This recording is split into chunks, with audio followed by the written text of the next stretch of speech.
ایک سوال یہ آیا ہوا ہے کہ مولانا صاحب یہ جتنے قوانین بھارت میں یا دنیا میں اسلام کے اور مسلمانوں کے خلاف بنائے جا رہے ہیں، اس کے پیچھے کیا راز ہے؟ کیوں ایسا لوگ کر رہے ہیں؟ دیکھیں، جو باتیں میں آپ کے سامنے رکھنا چاہتا ہوں غور سے سنیں۔ قرآن مجید کہتا ہے کہ جو مصیبتیں آتی ہیں وہ تمہارے کرتوت ہوتے ہیں۔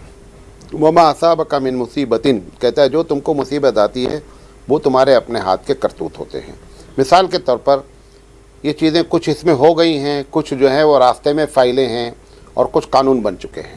تینوں کے بارے میں بات، جیسے مثال کے طور پر قرآن کو کہا جا رہا ہے کہ بھارت میں قرآن بین ہونا چاہیے۔ آپ نے پچھلے کتنے دنوں سے آج تک مسجدوں میں آپ نے قرآن کو بین کر رکھا ہے۔ مسجد میں قرآن کی تفسیر نہیں ہو سکتی۔ اب آپ نے جو کام کیا تھا، اللہ نے بطور سزا تمہارے اوپر قرآن بین کرنے کا فیصلہ کر لیا۔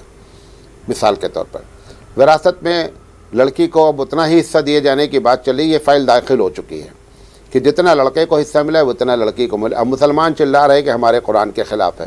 کیوں چلا رہے ہو بھئی؟ تم نے تو کبھی نہیں دیا تھا، کچھ بھی نہیں دیا تھا، اب اللہ تعالیٰ نے اس کو برابر دلوا دیا، یہ تمہاری وجہ سے ہوا۔ بھئی پچھلے 1200 سال سے مسلمان بھارت کا ایک بڑا طبقہ عورتوں کو حصہ نہیں دے رہا ہے۔ اب اللہ تعالیٰ نے کیا کر دیا؟ اس کے خلاف قانون بنوا دیا۔ قانون نہیں مانو گے ڈنڈے سے مانو گے۔ پھر اسی طرح حجاب کا مسئلہ ہے کہ حجاب میں اگر وہ اسکارف لگاتی ہے تو قانون آتا ہے، کبھی ترکی میں آیا تو کبھی فرانس میں آیا، یہاں بھی اس کے بارے میں بات چل رہی ہے۔ تو سوال یہ ہے کہ ہماری عورتیں جو بے پردہ ہو رہی ہیں، آلریڈی ایک بڑا طبقہ اب شادی بیاہ میں بارات جاتی ہیں تو ایسا لگتا ہے کہ آیت حجاب شادی کے لیے منسوخ ہو چکی ہے، ان کا کوئی حکم ہی باقی نہیں ہے۔ شادی میں حال میں آتی ہیں، سر پہ دوپٹہ نہیں ہوتا ہے، بلاؤز پہن کر آتی ہیں، اپنا پیٹ دکھلاتی ہیں۔ اگر پیٹ دکھلانے پر قانون نہیں بنا ہے، ابھی تو صرف سر کا معاملہ ہے، پتہ چلا تمہارے شلوار جمپر بھی قانون بن جائے گا کہ ہر حال میں تم کو بلاؤز ہی پہننا ہے۔ یہ بھی ہمارے کرتوت کی وجہ سے ہے۔ داڑھی کا مسئلہ ہے، ابھی آپ کو معلوم ہے کچھ دن پہلے داڑھی صاحب نے رکھ لیا اور ان کو داڑھی کیا ہوا، سسپینڈ کر دیا گیا، اور اس کے بعد پھر ان کو داڑھی منڈانی پڑی۔ وجہ کیا ہے؟ پوری دنیا نے آخر سکھ کی داڑھی کیوں نہیں منڈائی؟ سوال یہ ہے کہ تم نے مڈا کر کے داڑھی یہ بتایا کہ داڑھی مڈائی جا سکتی ہے، لہذا اب اللہ تعالیٰ نے تم کو ڈنڈا مارا ہے، اب قانون ہی آ گیا۔ بھئی سکھ نے طے کیا کہ ہم داڑھی نہیں مڈاتے ہیں۔ ساری دنیا سرنڈر ہوئی کہ نہیں ہوئی؟ ساری دنیا سرنڈر ہوئی۔ اس نے کہا ہم ہیلمٹ نہیں پہنیں گے، بال نہیں مڈائیں گے سر کے۔ صحیح ہے کہ غلط، وہ ایک الگ مسئلہ ہے، ان کا اپنا عقیدہ ہے، لیکن ساری دنیا نے ہیلمٹ سے کیا کیا؟ اس کو ایکسیپشن کیا۔ کیوں؟ کیونکہ وہ اپنے اس دھرم پر اڑے رہے۔ ان کا یہ نہیں ہے داڑھی رکھو تو چلتا، نہیں رکھو تو بھی چلتا ہے۔ نتیجہ یہ نکلا کہ داڑھی پر آپ ملٹری میں اگر مسلمان کوئی ہے، فوج میں ہے، سپاہی ہے، کسی بھی جگہ داڑھی نہیں رکھ سکتا ہے۔ تو اللہ تعالیٰ نے اس کے خلاف آپ کے قانون کر دیا۔ اسی طریقے سے کیا کہتے ہیں، لو جہاد کا معاملہ ہے۔ اسلام نے کبھی کہا تھا کہ آپ غیر محرم سے لو کریں اور اس کے بعد شادی کر لیں؟ کب اسلام نے کہا؟ اسلام میں تو جائز ہی نہیں ہے۔ کسی غیر محرم سارے لوگوں کو کہتا ہے کہ بہن کی طرح برتاؤ کیا جائے۔ تم نے ابھی اگر یورپ میں مسلمان یا غیر مسلمان یہ طے کر لے لڑکا کہ میں ایسی لڑکی سے شادی کروں گا جس کا کوئی بوائے فرینڈ نہیں ہے، تو انشاءاللہ زندگی بھر کنوارا رہے گا، شادی نہیں ہوگی۔ اب وہی کیفیت کہاں آ رہی ہے؟ دھیرے دھیرے بھارت میں بھی آ رہی ہے۔ اچھا، ہر لڑکے کو اس کی بڑی تکلیف ہے کہ میری بہن کا کوئی بوائے فرینڈ نہ ہو، اور ان کو یہ ہے کہ ہماری 2-4 گرل فرینڈ ہوں۔ یہ کیسے ممکن ہے بھائی؟ اگر آپ کو یہ شوق ہے کہ میری بہن انوسینٹ رہے، کوئی غیر محرم سے بات نہ کرے، تو سب سے پہلے کام کس کو کرنا پڑے گا؟ ہم کو کرنا، کیونکہ ہم جب کر رہے ہیں تو کہاں سے وہ پاک رہ پائے گی؟ تو اس طریقے سے لو جہاد یہ بھی اسلام میں کہاں جائز تھا۔ اسی طرح 3 طلاق کا مسئلہ ہے۔ اب سرکار نے ہی بنا دیا کہ آپ 3 طلاق جو ہے وہ دو گے تو بھی نہیں ہوگی۔ کیوں؟ کیونکہ تم نے کبھی زندگی میں سوچا بھی نہیں کہ طلاق کے سنت طریقہ کیا ہے، معلوم بھی نہیں ہے، نہ ہم نے بتایا ہے نہ تم جانتے ہو۔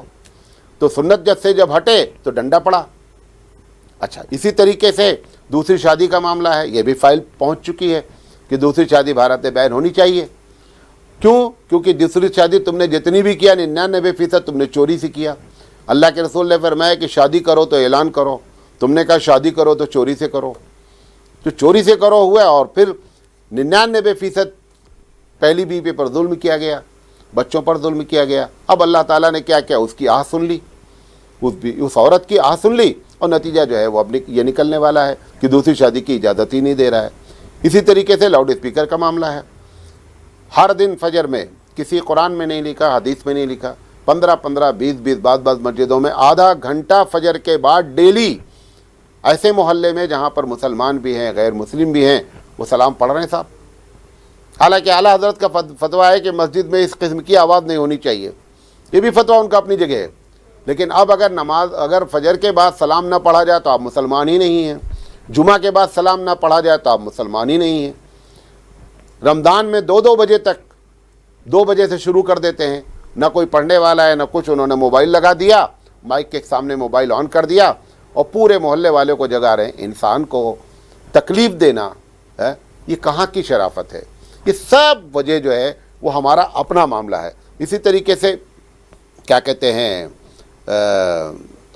یکساں سول کوڈ آنے والا ہے، اس کے لیے بھی کوشش ہو رہی ہے۔ یکساں سول کوڈ کیا ہے کہ ایک دیش ہوگا اور ایک قانون ہوگا، آپ کو قرآن کے تحت کیوں سارے قرآن کے وہ قانون جس پر آپ عمل کر سکتے تھے اس کی دھجیاں اڑائی گئیں، اب اللہ تعالیٰ نے ڈنڈا چلایا۔ یہ سب اللہ کا ڈنڈا ہے، سب اللہ کی طرف سے یہ پنشمنٹ ہے، عذاب ہے۔ میں یہ نہیں کہہ رہا ہوں جو کیا جا رہا ہے وہ صحیح ہے، وہ ایک الگ میٹر ہے، لیکن آپ ان کو گالیاں دینے سے پہلے اپنے گریبان میں منہ ڈال کر دیکھ لیں کہ ہم نے اس میں کیا کیا ہے۔ اسی طریقے سے بچوں کے اوپر پابندی کے بارے میں آ رہا ہے کہ 2 بچے ہی پیدا کرنا چاہیے۔ اب اس سلسلے میں اگر آپ زیادہ بات کریں گے تو ویسے تو ایک بڑا طبقہ کیا آپ کیا سمجھتے ہیں کہ ہر آدمی فیملی پلاننگ کر رہا ہے، ہر آدمی فیملی پلاننگ کر رہا ہے۔ قرآن حدیث کے مطابق تو نہیں ہے، قرآن نے تو کہا ہے تمہاری کھیتیاں ہیں، یہ تمہاری کھیتیاں ہیں، کھیتیاں میں جاؤ۔ اچھا کون آدمی ایسا ہے جو کھیتی کرے اور یہ سوچے کہ کھیتی کرو پیدا نہ ہو؟ ایسا تو کسان میں نے نہیں دیکھا ہے، اللہ نے کسان سے تشبیہ دی تھی۔ ہر آدمی نے فیملی پلاننگ کیا، کوئی 3 کے بعد کیا، کوئی 2 کے بعد کیا، کوئی 4 کے بعد کیا، سب نے کیا۔